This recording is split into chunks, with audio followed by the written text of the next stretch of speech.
dari baginda Rasulullah Sallallahu Alaihi Wasallam.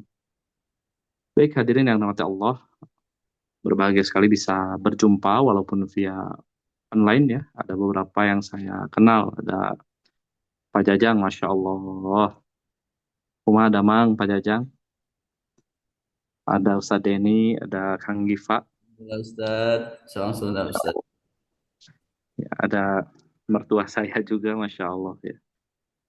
Semoga perkumpulan kita di malam hari ini menjadi perkumpulan yang diberkahi Allah, diridhoi, dan tentu kita ingin mendapatkan hikmah ilmu dari Allah Subhanahu wa taala untuk bagaimana kita senantiasa bisa mensucikan hati kita agar kita mudah merasakan ikatan, konektivitas hubungan kita dengan Allah Subhanahu wa taala. Salat itu berat, innaha lakabiratun illa 'alal khashiin, kecuali yang mampu berada dalam makom khusyuk yang betul-betul terkoneksi. Dan koneksi ini babnya bukan bab zahir. Khusyuk bukan bab fikih, tetapi bagaimana kita mengasahnya dalam disiplin ilmu yang oleh para ulama diberikan tema, yaitu tazkiyatun nafas. Tazkiyatun nafas. Dan ini adalah ilmu yang memang sejak awal Nabi Shallallahu Alaihi Wasallam itu ajarkan kepada para sahabat. Ketika setelah mereka diberikan pemahaman tentang ayat-ayat, yatsluna ayatihim, dalam surah Al-Jumu'ah ayat 2, setelah itu wa yuzakkihim, bagaimana Nabi mensucikan jiwa, baru wa yu'allimuhumul kitab, bahwa hikmah, baru mempelajari hikmah, mempelajari ilmu-ilmu dari Alkitab dan As-Sunnah. Tetapi semua rangkaian ini tidak bisa memisahkan satu dan lainnya. Dan tazkiyah berada dalam rangkaian bagaimana kita mendapatkan pelajaran ilmu agama, agar ketika kita cerdas tidak sombong, ketika kita pintar juga kita tidak ria, ketika kita banyak beramal kita tidak ria, tapi bagaimana kita senantiasa ikhlas. Karena tuntutan ikhlas adalah kewajiban bagi kita agar amal kita bisa diterima oleh Allah Subhanahu wa taala. Sebagaimana syarat amal diterima adalah ikhlas bin niyah dan ittiba kepada Nabi Shallallahu alaihi wasallam. Dan Allah perintahkan wa ma umiru illa liya'budullaha mukhlishina lahuddin. Dan ini semua bab ikhlas, bab bagaimana kita menyerahkan hati kita kepada Allah, bab kekhusyuan, itu harus kita pahami betul ya. Dalam tema besar kita yang akan kita bahas pada malam hari ini adalah tema tazkiyatun nafas secara umumnya ya, insyaallah. Dan ini menjadi jalan bagaimana ketika kita memperbaiki diri, memperbaiki koneksi kepada Allah Subhanahu wa taala, ini memang menjadi jalan bagaimana kita kembali kepada Allah Subhanahu wa taala. Baik hadirin yang dirahmati Allah, tema yang kita akan bahas ini sebetulnya tema pembahasan yang ringan. Ringan sekali insya Allah. Tetapi prakteknya susah. Berbeda dengan fikih. Fikih itu terkadang pembahasannya rumit atau panjang. Bab sholat saja itu panjang. Dari mulai toharohnya terus dalam rangkaian sholatnya. Tapi kalau kita sudah memahami, prakteknya jadi mudah. Bahkan kalau kita sudah prakteknya mudah, sudah lancar, bahkan kita mungkin lupa mengenai susunan-susunan secara teoritisnya. Nah, berbeda dengan tazkiyah. Pembahasannya mudah, prakteknya yang susah. Contoh, sabar. Bab sabar. Oh, kita sudah memahami Allah itu bersama innallaha ma'as sabirin. Kita tahu sabar itu nanti pahalanya apa? Bighairi hisab. Sabar itu puncak dari profil kita, karakter kita sebagai seorang muslim. Sabar itu pahalanya Allah berikan yang sangat besar, malaikat pensalami nanti di surga, ya. Salamun alaikum bima sobartum. Wah, luar biasa sabar ini. Nah, sudah kita pahami betul. Tapi prakteknya, Masya Allah ya Pak Jajang, kadang kesabaran kita setipis tisu dalam menghadapi problematika kehidupan. Ya, kadang anak numpahin air, kesabaran kita diuji lagi. Kadang ketika bagaimana dalam pekerjaan tidak sesuai dengan harapan, sabar kita diuji lagi. Bagaimana kondisi istri kita, pasangan kita, suami kita, kadang juga menguji kesabaran. Ilmunya mah hafal, tapi prakteknya yang sulit. Maka harus sering-sering bagaimana tema-tema tazkiyah ini kita kembali renungkan ya. kembali kita ingat-ingat kembali agar bagaimana kita dalam hidup ini bisa, dalam menjalankan kehidupan ini bisa lebih tenang, lebih stabil, lebih ikhlas. Dan itu ciri-ciri orang yang beruntung. Qad aflaha man zakkaha. Beruntungnya, beruntung sekali. Ini Allah dalam surah, dalam Al-Quran menjelaskan qad aflaha man zakkaha. Betapa beruntungnya orang-orang yang senantiasa mensucikan dirinya. Wa qad khaba man dassaha. Bagaimana ketika dia mengkotori hatinya, maka disebut sebagai orang-orang yang rugi. Maka kalau kita melakukan tazkiyatun nafs, mensucikan jiwa, mensucikan hati kita, kita akan mendapatkan keberuntungan dari Allah Subhanahu wa taala. Maka penting clean soul, hati kita suci, terhindar dari iri, dengki, ria, dendam, ya. Suci hati kita, kita akan mendapatkan keberuntungan. Kebalikannya kalau kita kotor, ada dengki, ya, ada hasad, itu disebut sebagai orang yang merugi. Sebagaimana ada seorang sahabat yang oleh Nabi SAW disebut sebagai ahli surga. Sampai Abdurrahman bin Auf itu penasaran ini amalnya apa. Sampai Nabi SAW menyebutkan 3 kali bahwa sahabat ini masuk surga. Maka untuk mengetahui rahasianya, Abdurrahman menginap. Ingin tahu kesehariannya seperti apa, ini ibadahnya bagaimana sampai disebutkan oleh Rasul 3 kali masuk surga. Ternyata sampai akhir tidak ada yang istimewa. Ya normal-normal sebagaimana para sahabat yang lain maksudnya. Tinggal ditanyakan, wahai sahabatku, aku penasaran sebetulnya, menginap di rumahmu ini ingin tahu amalan apa yang membuat kamu disebut oleh Nabi Shallallahu Alaihi Wasallam sebagai ahli surga. Lalu kata para sahabat ini, saya juga nggak tahu, saya ibadah ya sama seperti biasanya. Oh, mungkin ada satu hal yang sering saya lakukan, katanya. Apa yang dilakukannya? Setiap sebelum tidur, dia melakukan tazkiyah. Dia membersihkan hatinya dari dendam, dari dengki. Dia memaafkan siapapun. Dia tidak mau tidur sebelum hatinya betul-betul suci kembali. Nah, ini sampai disebut oleh Nabi, inilah orang beruntung ini. Orang yang dikabarkan oleh Nabi Shallallahu Alaihi Wasallam itu masuk surga. Materinya mudah ya Pak? Bu, materinya mudah ini. Tapi berat nanti pelaksanaan. Maka ini menjadi bagian dari misi Rasulullah Shallallahu Alaihi Wasallam dari surah Al-Jumu'ah. Bagaimana Nabi diutus untuk selain mengajarkan ayat-ayat, selain yatsluna alaihim ayatihi wa yuzakkihim dan mentazkiyah, mengajarkan atau mengeluarkan, menyelamatkan orang lain dari kesesatan. Itulah tazkiyah. Karena banyak yang ahli ibadah tapi sesat, ada Pak. Yang koruptor tapi sedekah juga ada itu. PR-nya di mana? Bukan dari sedekahnya, tapi dari kekotoran hatinya yang harus ditazkiyah. Maka hadirin yang dirahmati Allah, kita harus paham dalam tubuh ini yang nanti berkaitan dengan ibadah, dalam tubuh ini konstitusi manusia kita, dalam tubuh kita susunan elemennya dalam tubuh kita ada jasad dia, nanti ada ibadah yang terkait jasad dia. Wudu, bab wudu itu harus dibasuh, harus jasad kita. Maka Islam itu dalam ibadah mengatur seluruh elemen dalam tubuh kita. Ada jasad, ini dalam penjelasan dari Imam Al-Ghazali ya, bahwa tubuh ini ada jasad, ada hayat, jiwa ya, atau ada ruh.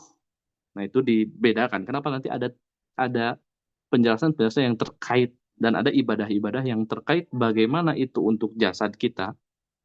Mau dia ikhlas, mau dia tidak ikhlas, sahnya sholat mah wudhu yang harus dibasuh. Ah, saya mah nggak usah dibasuh, dan jiwa saya sudah suci. Walaupun jiwanya suci, bab wudhu mah jasadnya harus dibasuh. Ya. Oke. Yang mencatat silahkan. Jadi ada jasad, ada jiwa atau kita katakan hayat ya, ada juga ruh ya. Dan pembahasan kita nanti hayat, pembahasan di jiwa dan tazkiyatun nafs, pembersihan jiwa, karena jiwa ini yang akan mempengaruhi jasad dan ruh kita. Maka Imam Al-Ghazali membagi dalam jiwa kita ini, di dalamnya ada kolbu, ada akal itu dalam agama kita disebut akal itu dalam qalb, ya, dalam jiwa kita akal itu.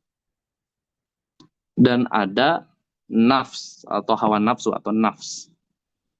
Jadi tadi dalam tubuh kita ini ada jasad, ada hayat, ada ruh, dan pokok pembahasan kita malam ini adalah tentang jiwa, tentang hayat. Sehingga kita akan lihat di dalam hayat ini kita akan bahas ada qalb, ada akal, ada nafs, ya. Nah, kenapa kita tidak bahas ruh dan jasad ini, impact-nya nanti ke situ, ya. Karena kondisi ruh ini yang akan mempengaruhi kehidupan kita ini, ruh ini. Maka hayat itu harus bisa memberikan dampak kepada ruh. Ruh ini harus bersih. Ini tempatnya nanti dipanggil oleh Allah Subhanahu wa taala. Ruh kita ini harus bersih, harus menjadi cahaya. Nah, ruh ini akan keruh. Ruh itu pokoknya fitrahnya harus bersih. Nah, ruh ini akan keruh kalau jiwa kita kotor. Kalau hayat kita, jiwa kita kotor. Begitupun jasad kita akan buruk, perilaku kita dan lain sebagainya. Kalau hayat kita kotor, maka yang ditazkiyah itu nafas, bukan tazkiyah itu ruh atau tazkiyah itu jasad, enggak, tazkiyah itu nafas. Kenapa? Karena nafas ini atau jiwa ini yang akan membuat kondisi ruh dan jasad ini tergantung dengan kondisi hayat kita. Maka hadirin nanti Allah, maka kita harus betul-betul menjaga hati kita ini, ya. Kalau ruh itu ujungnya fujuroha wa taqwaha, impact-nya itu saja. Hayat kita, jiwa kita bersih, suci, bagus, ya, maka takwa, ya. Jasad kita tentang amal perbuatan itu juga tergantung dari hayat kita, ya. Maka dari itu kita akan mencoba untuk mengupas, ya, atau membahas tentang kondisi ruh kita. Dan hadirin yang dirahmati Allah,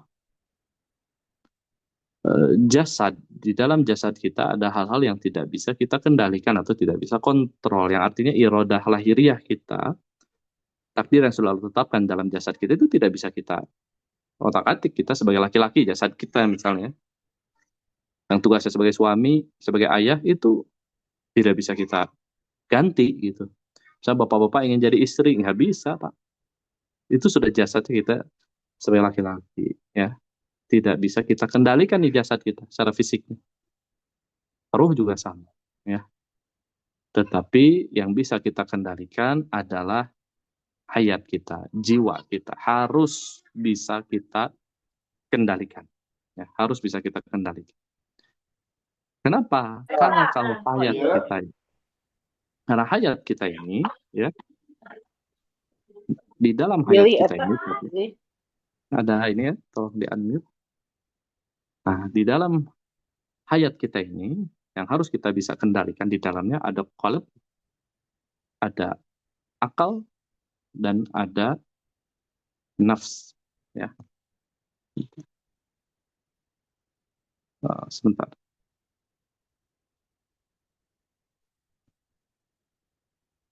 Nah, qalb, ya, ini dalam hayat kita membahas langsung ke pembahasan tentang jiwa, pembahasan intinya. Di dalam qalb ini harus kita kendalikan untuk menguatkan akal. Jadi kita akan rinci satu persatu. Qalb harus kita kendalikan, harus kita jaga, karena qalbu kita akan menguatkan akal kita. Dan akal ini nanti yang akan mengendalikan nafs. Ya, ini harus keterkaitan. Jadi yang fokus kita bukan tentang jasad, tentang ruh, tapi fokus kita mengendalikan apa yang ada di dalam jiwa. Di dalam jiwa kita ada qalb, akal, dan nafs. Ini kalau yang baru bergabung agar bisa memperhatikan. Qalb ini harus betul-betul kita jaga. Karena qalbu adalah receivernya hidayah. Ini qalbu ini tempat kita mendapatkan hidayah. Qalbu disebut. Hidayah itu masuk ke qalbu. Ya. Qalbu ini ketika sudah hidayah, bagaimana menjaga qalb ini harus dengan amal-amal yang bisa mendatangkan ibadah. Baca Quran, ya, berzikir kepada Allah, salawat kepada Rasulullah SAW, ya, itu bagaimana kita membuka hati kita untuk dimasukkan hidayah oleh Allah Subhanahu wa taala. Maka sebelum rangkaian dalam rangkaian kajian kita, sebelum mulai materi di mana-mana biasanya itu dimulai dengan tilawah Al-Qur'an. Untuk apa itu? Untuk menyamankan kolbu kita agar hidayah masuk dan kita mendapatkan ilmu. Nah, ilmu ini untuk menguatkan akal. Maka dalam Islam nggak cukup kalau kita hanya zikir, senantiasa zikir dalam ritual-ritual saja, nggak cukup. Harus melakukan, harus mencari ilmu, harus taklim. Wa yu'allimuhumul kitab wal hikmah. Nah, ilmu akan menguatkan akal. Akal ini akan mengendalikan hawa nafsu. Ketika ditawari khamar, dalam qalb kita mengatakan haram. Akal kita ini akan merusak kesehatan, merusak fisik, merusak moral, dan lain sebagainya. Akan kuat. Maka kalbu ini mampu mengekang nafs ketika dihadapkan dengan godaan-godaan yang haram. Karena nafsu ini kalau kita tidak dikendalikan, nafsu selalu mendorong, selalu memiliki orientasi pemenuhan jasadiah. Wah, nafsu itu. Ingin harta, nafsu mendorong. Bagaimana dapat hartanya? Nah, ini tergantung nanti. Ya. Tergantung. Kalau tidak dikendalikan nafsunya, maka nafsu ini akan berbalik, akan menguatkan akal. Jadi yang menguatkan akal harus kolbu. Kalau nafsu menguatkan akal, misalnya nafsunya ingin dapat uang, besar. Menguatkan akal tapi bukannya nafsu. Bagaimana dalam menjabat sebagai seorang pejabat misalnya, untuk mendapatkan harta, oh berarti dia berpikir harus korupsi ini.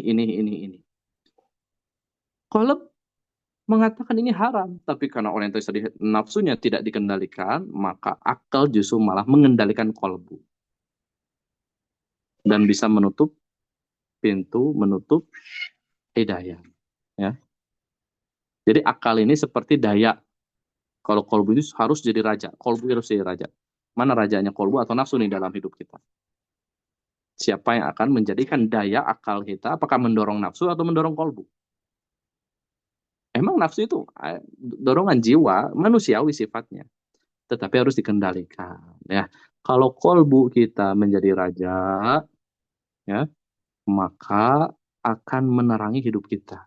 Akal kita akan terang. Oh iya, ini haram, ini halal, ini baik, ini buruk. Ini maslahat, ini madarat, ini hak, ini batil. Akal kita mampu berpikir seperti itu. Dan mampu mengendalikan nafsu. Tapi kalau nafsu kita yang menjadi raja, maka dia akan berusaha hanya memenuhi syahwatnya. Disinilah ketika orientasi kita syahwat kuat, ya, maka dia akan mulai mengotori hati kita dan menutup pintu hati kita untuk menerima hidayah dari Allah Subhanahu wa taala. Nah, kita tinggal lihat nih dalam diri kita. Nah, tazkiyah itu harus banyak muhasabah. Ini yang jadi raja nih dalam hidup kita, dalam diri kita, kolbu kita atau nafsu kita, akal kita ini akan jadi daya. Kalau kolbu kita jadi raja, kita paham ilmu, kita paham ini tidak boleh oleh Allah, ini diharamkan, ini sesuatu yang tercela, maka daya akal kita akan menguatkan untuk diri kita untuk tidak mengikuti hawa nafsu, mengekangnya. Hawa nafsu inginnya yang senang-senang, inginnya berzinah dan lain sebagainya, akan ditahan oleh akal kita, karena yang jadi raja dalam diri kita adalah kolbu. Tapi kalau kebalikannya, nah, kita lihat dalam diri kita, kalau misal kebalikannya, nafsu kita jadi raja, syahwat kita akan menguat, hati kita akan keruh, akan kotor, maka itu akan mempengaruhi nanti dalam perbuatan kita. Kalau sudah seperti itu, maka sudah waktunya harus membersihkan diri kita, mensucikan hati kita. Maka dari itu kita harus senantiasa memang setiap hari harusnya ya senantiasa mensucikan diri kita, membersihkan diri dari jasad ya, dari mulai jasad, pikiran, dalam jiwa kita itu dalam proses tazkiyah itu harus senantiasa seluruhnya harus dibersihkan. Jasad kita bersihkan diri kita dari najis ya, dari hal-hal yang haram itu kita bersihkan. terus hentikan tubuh kita dalam maksiat, itu hentikan. Jasad kita juga bersihkan dari hal-hal tersebut. Pikiran kita membersihkan pikiran yang negatif, seudon ya, hasad, iri, dengki, itu bagian dari membersihkan diri dalam lingkup pemikiran kita. Pikiran kita bersihkan. Sebelum tidur, kalau bisa mah jangan banyak lihat grup WA. Kadang di grup WA itu segala di-share.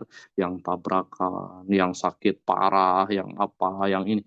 Itu membuat pikiran kita yang terekam itu selalu yang negatif. Ya. Itu harus bersihkan. Agar kita mampu positive thinking. Gitu ya. Bersihkan pikiran-pikiran negatif.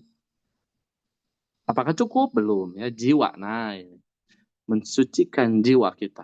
Ya, mensucikan jiwa kita. Dari perasaan iri dengki itu harus betul-betul bersih. Nah, ini yang sulit ya, ini yang sulit.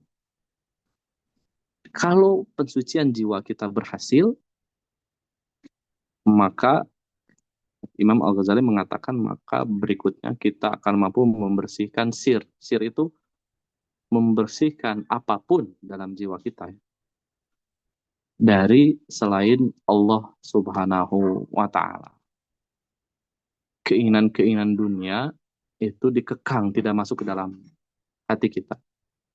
Keinginan dunia hanya dipikirkan oleh akal, dikelola. Ini kalau saya punya ini, maslahat atau enggak? Ini termasuk alhaqumut takatsur atau enggak? Ini termasuk apa namanya? Hanya ingin berbangga-bangga atau tidak? Karena setiap keinginan hanya sampai di akal. Tapi kalau di level berikutnya setelah jiwa kita bersih, kita akan membersihkan hati kita dari selain Allah. Keinginan dunia tidak ada di situ. Sebagaimana Nabi Shallallahu Alaihi Wasallam ketika tidur di atas tikar yang kering, sampai uh, sahabat ketika melihat itu bersedih. Umar kalau tidak salah. Wahai Rasulullah, sungguh Kaisar Romawi itu mereka bertahtakan emas hidupnya nyaman. Raja Persia itu hidup dengan bergelimang harta, penuh dengan kenyamanan. Sedangkan engkau manusia paling mulia hanya tidur beralaskan tikar yang kasar. Tapi ini jawaban Nabi SAW. Ini menandakan betapa bersihnya hati Rasulullah SAW. Kata Nabi, wahai Umar, ya, ridhokah kamu bahwa dunia itu untuk mereka, sedangkan akhirat untuk kita.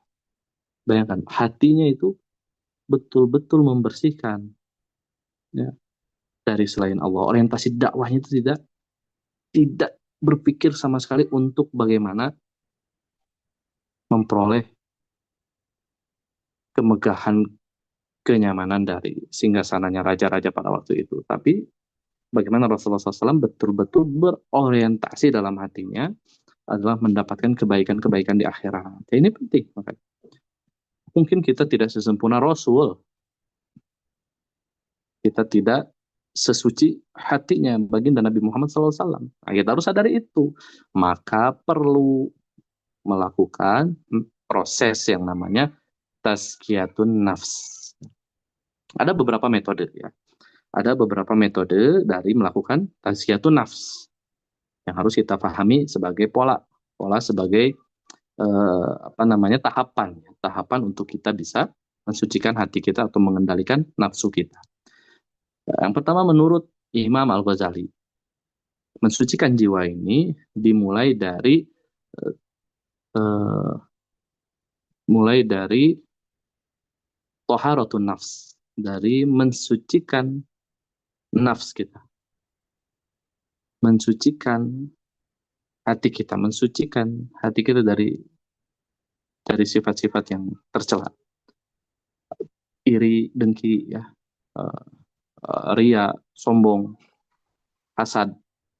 Sucikan, kita tekan, maka kita bisa ke tahap berikutnya, yaitu imaratun nafs, mengendalikan jiwa. Sulit jiwa ini dikekang, hawa nafsu ini dikekang kalau dalam hati masih ada kesombongan. Terus saja membeli hal-hal yang bermegah-megahan, bermewah-mewah, sulit direm. Kenapa? Karena hatinya tidak suci. Maka dia sulit mengendalikan hawa nafsu. Kalau berhasil, sombongnya dihilangkan, dendamnya dihilangkan, dengkinya dihilangkan, maka dia bisa imaratun nafs, mengendalikan hawa nafsu. Ya, cek kenapa kadang kita masih belum bisa, amarah kita belum bisa dikendalikan.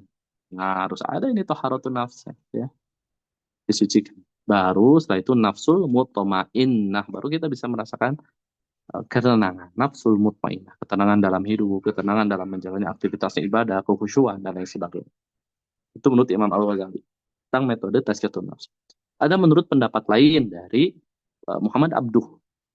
Ya.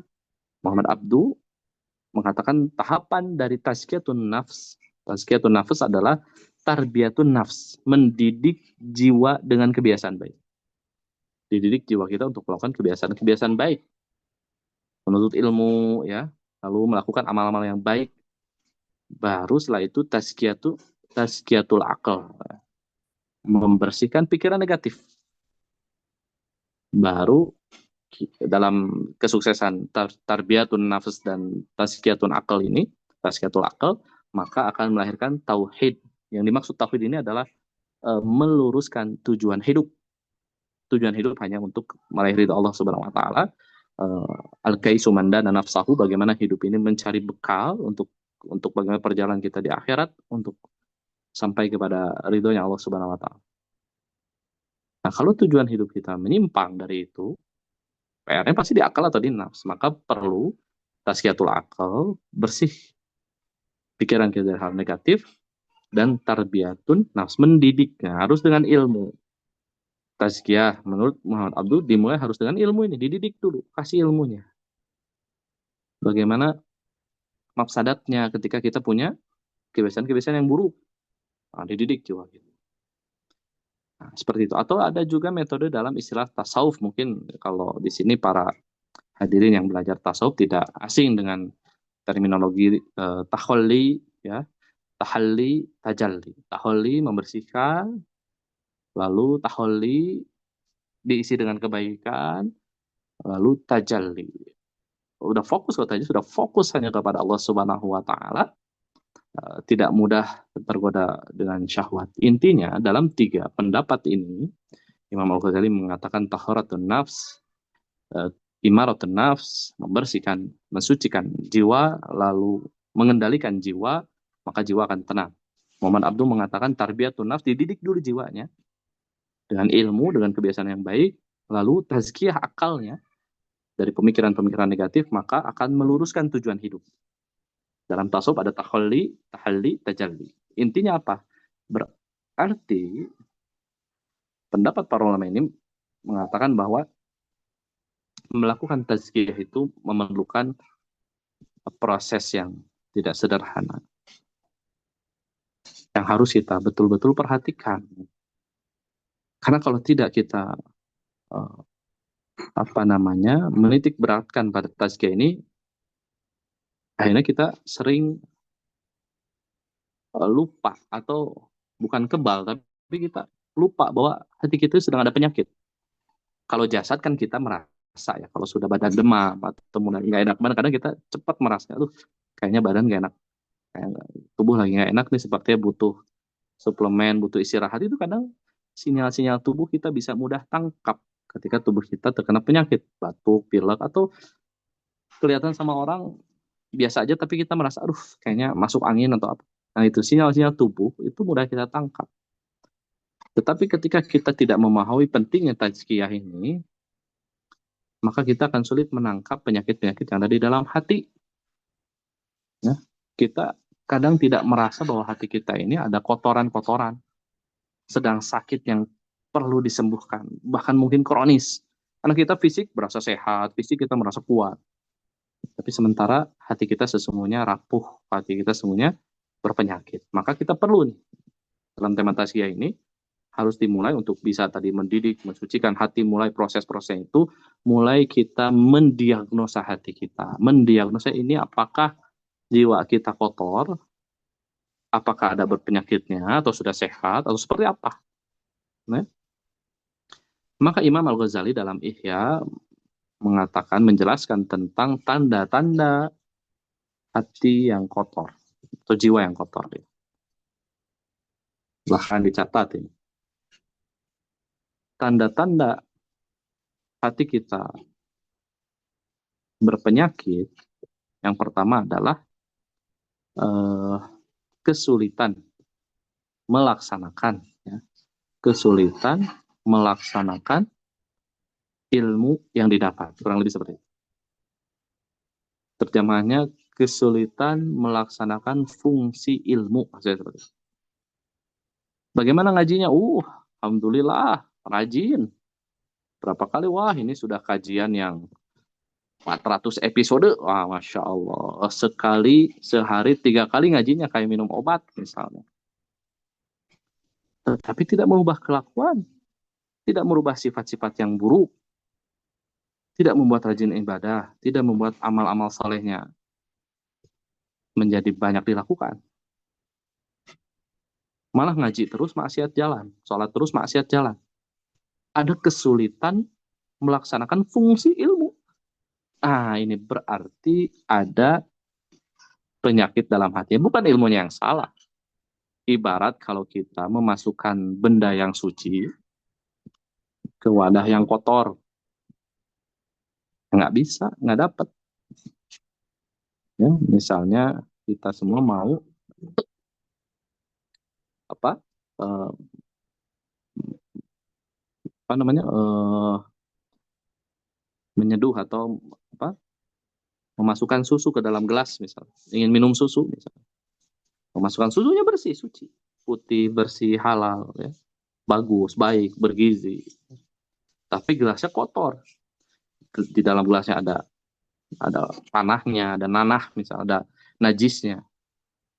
Susunya nggak, susunya bersih gitu, suci, dimasukkan ke dalam gelas kotor, itu bisa menjadi berpenyakit, nggak akan terasa manfaatnya. Sama, ketika ada penyakit, hati kita dinasehati pula nggak mau berubah-ubah. Nah, kalau kita sulit menerima nasihat-nasihat yang baik, bisa jadi dalam hati kita ada penyakit. Gitu. Nah, ini kita sedang harus diagnosa dulu. Karena susah melakukan tazkiyah kalau kita tidak mampu mendiagnosa kalau kita sakit. Nah, tubuh sakit kan kita langsung ke dokter itu. Ya, langsung melakukan pengobatan, penyembuhan. Nah, hati kita juga harus kita tahu. Oh, hati kita lagi sakit, sehingga harus segera melakukan pengobatan. Ya. Yang pertama, ciri-ciri hati kita ada penyakit adalah kesulitan melaksanakan fungsi ilmu, kesulitan mendapatkan hikmah dalam ilmu, kesulitan mendapatkan pelajaran dalam ilmu. Ngaji sih, tapi bagaimana dalam pengajian itu bukan untuk dapat ilmu, untuk mencari akhwat gitu ya, dipacari bagaimana. Itu.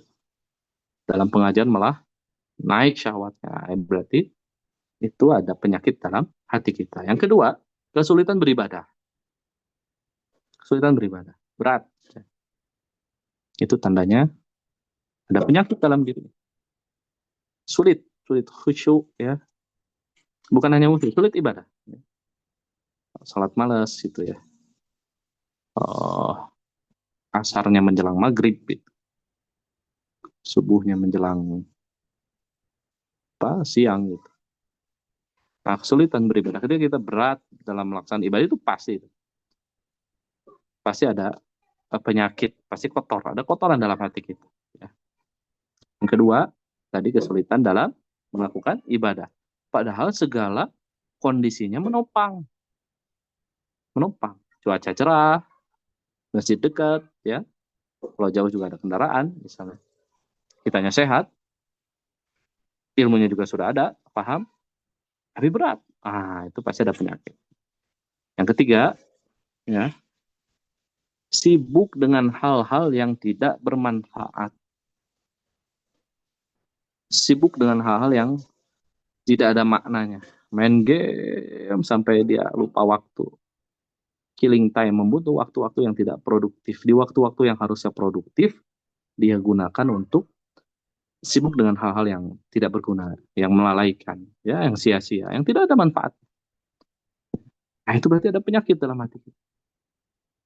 Sampai suara azan juga tidak terdengar, ya, suara-suara kebaikan tidak terdengar, tidak tertarik gitu. Ajakan ngaji tidak tertarik, ajakan ibadah tidak tertarik. Kenapa? Tertariknya melakukan hal-hal yang tidak bermanfaat. Nah, itu hati kita ada ada masalah. Mancing sampai lupa sholat, lewat sholat duhur, lewat asar sholat, lewat semua, bablas gitu. Karena mancing. Nah, berarti ada sesuatu itu. Ada kotoran, ada penyakit dalam hati kita. Berikutnya ciri tanda kotornya hati kita adalah yang keempat, mencintai sesuatu melebihi Allah. Mencintai sesuatu sampai menggadaikan urusannya urusannya kepada Allah Subhanahu wa taala. Kemarin ada yang curhat ya, bahwa keponakannya itu minta kepada ibunya, minta untuk pindah agama. Mau berbillahi min dzalik ya. Sampai ibunya nangis itu. Kenapa? Karena ingin menikah dengan pacarnya yang beragama non-Islam, yang dia punya harta ya yang melimpah dan lain sebagainya. Nah, ketika kita mencintai, bayangkan, ya, mencintai sesuatu sampai menggadaikan akidah, wah itu pasti itu ada penyakit di dalam hati kita. Maka hadirin yang nanti Allah, hati-hati, kita boleh mencintai anak kita, boleh mencintai benda-benda yang kita jaga, boleh. Yang nggak boleh itu melebihi cinta kita kepada Allah Subhanahu Wa Taala. Kalau melebihi sholat kita tertunda karena yang kita senangi, ibu-ibu nonton drama Korea, terus nanti ajalah kita akhirkan, kita jama takhir, nggak ada itu jama, sholat di jama gara-gara nonton Korea. Pak, atau sholat hela atau selang musib teh dan masjidnya catet mungkin we tepana di jama akhir pak ini kagok ya, nggak bisa, itu ada penyakit dalam hati kita ya. Yang kelima, perilaku yang berlebihan dalam apapun, dalam hal apapun itu ada penyakit. Kita boleh menghormati orang lain, boleh, tapi kalau berlebihan menghormati orang lain, nah ini jadi salah ya, seolah-olah jadi orang lain nggak boleh salah gitu, jadi benar gitu ya, apapun yang salahnya kita tutupi ya. Menghormati orang berlebihan nggak boleh, dulu ya nggak boleh. Perilaku berlebihan ini memicu fanatisme buta dan lain, memicu pertikaian, ini akan ada uh, penyakit di dalam hatinya. Nah, 5 poin ini kalau kita deteksi, kita cek ini dalam dalam hati kita sulit kan nih mengamalkan ilmu yang kita pahami? Masih berat kan tidak kita dalam beribadah? Masih banyak gak aktivitas yang memang sia-sia yang kita senangi gitu? Masih ada gak hal-hal yang kita cintai melebihi Allah? Kadang kita melalaikan urusan-urusan kita kepada Allah. Atau masih ada nggak perilaku kita berlebihan? Makan berlebihan, apapun yang berlebihan, nah itu menimbulkan penyakit dalam hati kita. Nah, ini muhasabah, identifikasi syahwat ini, identifikasi semua, agar kita setelah kita paham bahwa berarti hati kita butuh disucikan. Ya nanti kita akan bagaimana cara mensucikan, insya Allah nanti kita akan bahas di akhir. Ini kita diagnosa dulu. Ini yang paling penting adalah diagnosa. Ya. Nah itu adalah gejala-gejalanya. Gitu. Kalau dalam hati kita ada penyakit, cek ya, apakah ada gejala-gejala tersebut pada kita semua, cek. Lalu muhasabah itu begitu, ngecek. Ini muhasabah itu, taubatan nasuha itu konsepnya adalah bukan hanya kita ingat dalam praktek maksiat saja, bukan. Muhasabah total itu. Mulai dari hati kita muhasabah, fisik kita semua. Gitu ya. Maka muhasabah itu konsep sempurnanya adalah mengidentifikasi seluruh syahwat kita. Apakah ada yang menimbulkan penyakit atau tidak? Mana yang harus dikendalikan? Jadi muhasabah itu membuat kita produktif, membuat kita melangkah melakukan perbaikan-perbaikan pada diri. Muhasabah keluarga, segera melakukan perbaikan pada keluarga. Muhasabah itu dari mulai identifikasi dan tidak lama langsung melakukan perbaikan. Muhasabah, identifikasi, ya syahwat-syahwat, jadi identifikasi ini misalnya itu sumber-sumber penyakit dari situ. Muhasabah. Nah, ketika tadi gejala kita cek, sudah gejala-gejala kita cek pada diri kita, bahan muhasabah pertama. Yang kedua adalah identifikasi syahwat. Muhasabah yang kedua adalah mengidentifikasi syahwat kita. Mulai dari mana? Mulai dari syahwat perut. Cek. Karena perut ini elementer, ini dasar sekali, dasar. Bagaimana urusan perut ini ketika kalau syahwatnya perut, cirinya adalah menjadikan semua urusan untuk memenuhi perut. Mau ngaji, ada cemilannya nggak? Wah, ada nasi bungkusnya nggak? Suguhannya apa? Ah, itu berarti ada belum selesai itu syahwat perutnya ada di situ, belum terkendalikan segala sesuatunya untuk memenuhi urusan perut. Ya. Kalau urusan perut selesai, belum misalnya selesai urusan perut kenyang lah. Kalau saya, maka identifikasi berikutnya adalah di bawah perut, syahwat farji, seksual, ya, syahwat hawa nafsu terhadap lawan jenis. Ketika kita punya energi, jangan dulu aman ini, karena berikutnya energi kita juga harus dikendalikan. Ya, maka dalam saum puasa kita, ketika puasa perut kita ini kan salah satunya bagaimana dipuasakan itu bisa mengekang hawa nafsu kita. Ketika perut, nah biasanya lagi Ramadan boro-boro lihat perempuan cantik, kalau lagi lapar mah boro-boro syahwat, yang ada urusan perut nih belum, tapi pas buka puasa perut kita penuh langsung, ya, syahwat kita bisa ujian kita yang lain. Jadi identifikasi kalau sudah perut selesai, hati-hati energi kita kemana ini, ya, ada syahwat farji, ada syahwat seksual, ini harus kita kendalikan juga. Berikutnya ada syahwat identifikasi ke dalam harta, urusan harta, harta dan kedudukan, ini syahwat materialisme. Perutnya selesai, kita kekang. Syahwat juga ya istri, alhamdulillah misalnya. Tapi belum selesai itu. Ada syahwat yang akan timbul dari harta dan kedudukan, materialisme ini. Materialisme. Bagaimana harta kita membuat kita orientasi harta, kedudukan kita bagaimana menghalalkan segala cara demi kedudukan, itu syahwat, itu negatif. Syahwat ini akan terus mendorong kita pada keburukan. Kalau tidak kendalikan akan terus mendorong kita pada keburukan. Boleh punya kedudukan? Boleh, ya, boleh. Tetapi kalau kita tidak bisa mengendalikan syahwat, kedudukan ini akan mengacu kepada syahwat berikutnya, yaitu kesombongan. Kesombongan mengacu kepada syahwat berikutnya, yaitu dengki, menyebabkan permusuhan. Jadi kalau syahwat-syahwat ini, syahwat perut, syahwat farji, syahwat harta, syahwat kedudukan, syahwat kesombongan, ya, dengki, kalau tidak bisa dikendalikan, semuanya menjadi rangkaian penyakit. Ya. Lalu bagaimana mengendalikannya? Nah, kendalikan dengan tazkiyatun nafs. Tidak ada jalan untuk mengendalikan urusan syahwat ini. Ya, ketika kita cek tadi, ya gejalanya muncul. Kalau kita identifikasi, saya memang ada ternyata syahwat yang menyumbang penyakit pada hati kita, ternyata di harta misalnya. Kita sudah identifikasi, maka berikutnya kendalikan semuanya dengan tazkiyatun nafs. Bagaimana prosesnya? Ada dua, hidayah dan mujahadah. Jadi proses tazkiyatun nafs ada dengan proses upaya, ikhtiar, mujahadah, jalur upaya kita. Kita ngaji hari ini itu, kita baca Quran itu ada jalur upaya kita. Tapi selain itu juga ada jalur hidayah yang dibukakan jalan menuju kesucian hati kita oleh Allah Subhanahu wa taala. Jadi begini, dua proses ini menandakan bahwa siapapun bisa mensucikan dirinya. Misalnya yang belum ngaji lah, atau baca Qurannya belum benar, atau yang memang dia ahli maksiat tapi dia mau bertaubat. Dia merasa upaya, aduh kayaknya susah saya jadi orang soleh, kayaknya akhirnya dia kembali lagi, dia lupa proses itu ada upaya, bisa jadi upaya minim karena memang keterbatasan, tetapi ada jalur hidayah.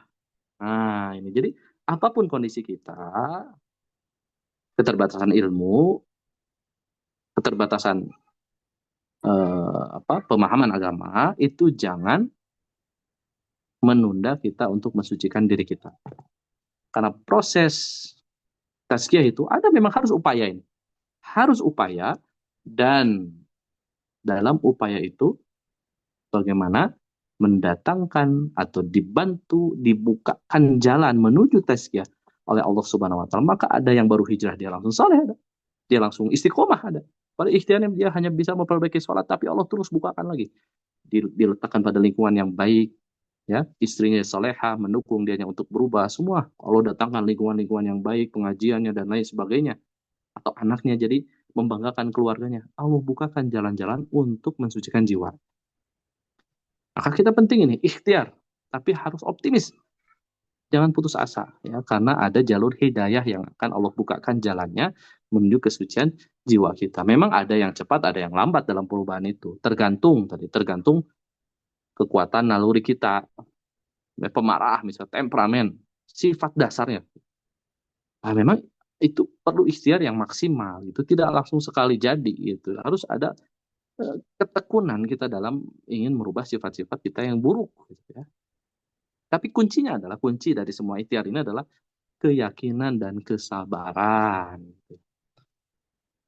Nah, ini proses proses tazkiyah ada dua ini. Ada upaya, ikhtiar, ya, mujahadah, sungguh-sungguh tapi. Dan jangan mentang-mentang kenapa masih belum dapat hidayah? Itu dia melalaikan satu poin itu mujahadah.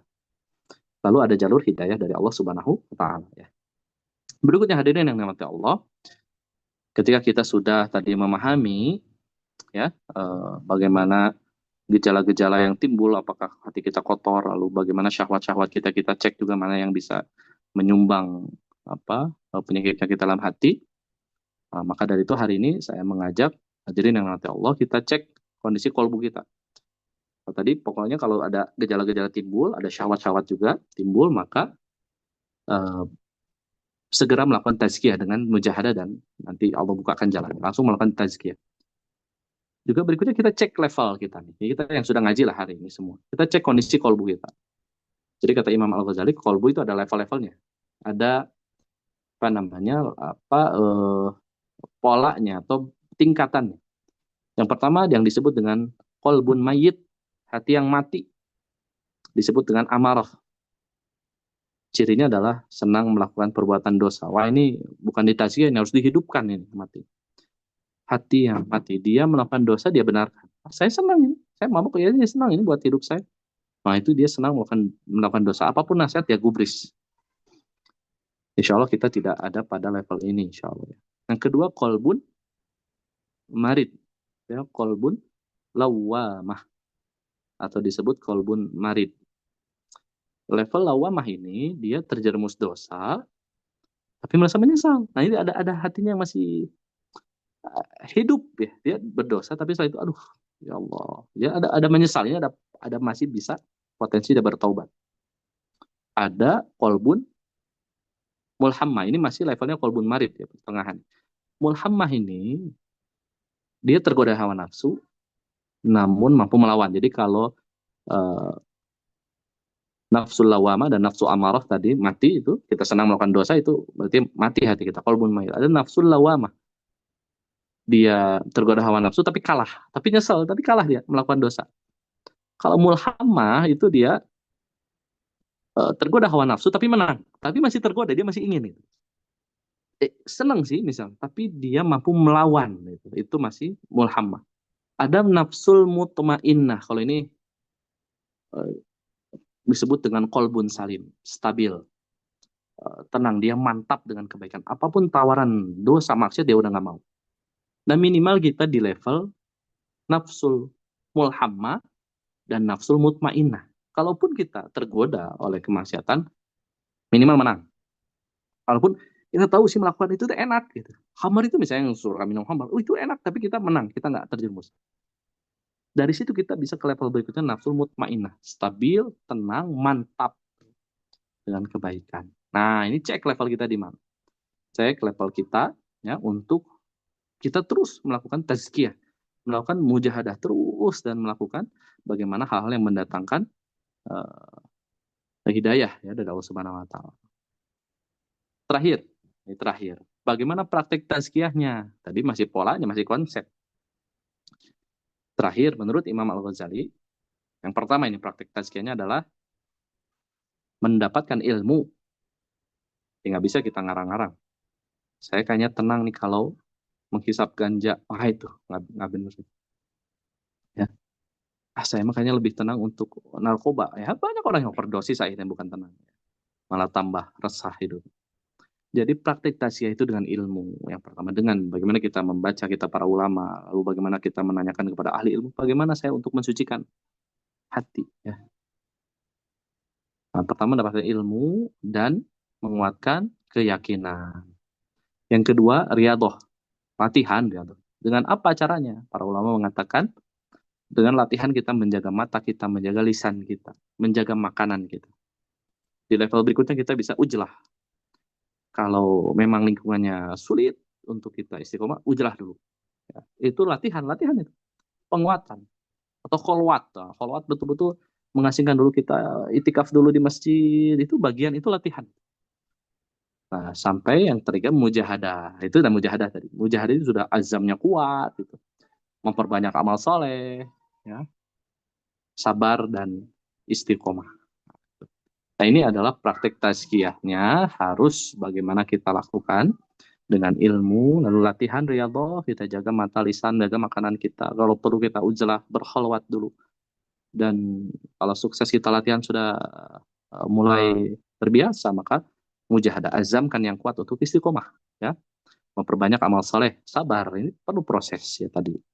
Dan istiqomah. Dengan begitu bisa sirna segala dosa, akan sirna segala ketertarikan kita kepada syahwat kita, tertarik kepada sirna ketertarikan kita, dan sirna keakuan, rasa sombong, dengki, ya, ria, itu sirna sampai di akhirnya keberhasilan tasya ini adalah sirna segalanya selain Allah. Yang dia lihat adalah dalam pilihan hidupnya, ini ada ridho Allahnya atau enggak. Saya melakukan ini ada ridho Allahnya atau enggak. Saya berbicara ada ridho Allahnya atau enggak. Saya begini kepada anak, kepada istri, ada ridho Allahnya atau enggak. Itu keberhasilan tazkiyah itu adalah ketika memandang segala sesuatu, hatinya itu akan memilih kecenderungannya kepada mana yang diridhoi oleh Allah dan mana yang tidak. Nah, maka hadirin yang dirahmati Allah, untuk bisa seperti itu tadi, kita mudah-mudahan bisa mendiagnosa dalam diri kita. Kalau ada penyakit, segera kita sadari itu dan melakukan proses mujahadah, dan juga ada jalur hidayah untuk kita optimis saja. Optimis untuk semua kondisi kita ini bisa mensucikan hati kita. Prakteknya mulai cari ilmunya, kuatkan ke, jangan sampai salah nanti. Ya, jangan sampai salah memahami, salah akhirnya kita bukannya uh, mentahsir malah semakin kotor gitu. Hidupnya rumit, hidupnya perlu masalah, hatinya sakit, hatinya kotor, akhirnya datangnya ke dukun misalnya. Maka penting ilmu, kuatkan keyakinan, lalu latihan.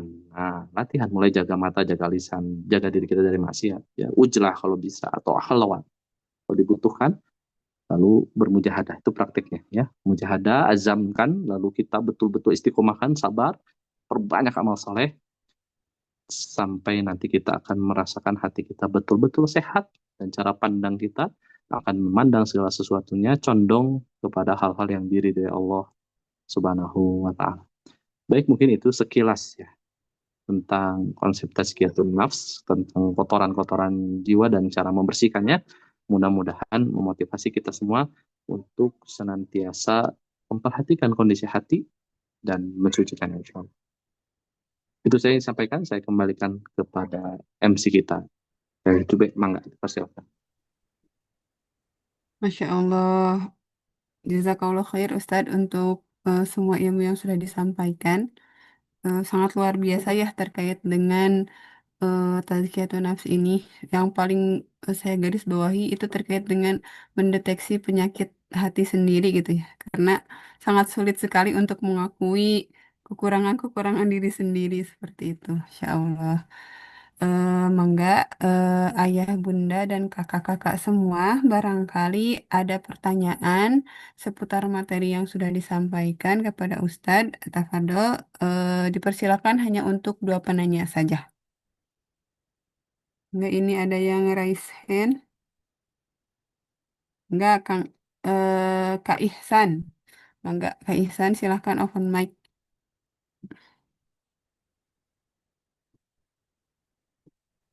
Assalamualaikum. Apakah suara saya terdengar, Ustaz? Terdengar. Oh ya, Alhamdulillah. Izin bertanya, Ustaz. Mangga, Kang. Ya kan di dalam Al-Quran itu ada beberapa kategori yang termasuk orang yang beruntung ya. Yang pertama, qad aflahal mu'minun ya. Terus eh, yang di surat Al-Asr juga ya, yang amanu wa amilus solihat ya, wa tawasaw bil haqqi wa tawasaw bis sabri. Terus sama qad aflaha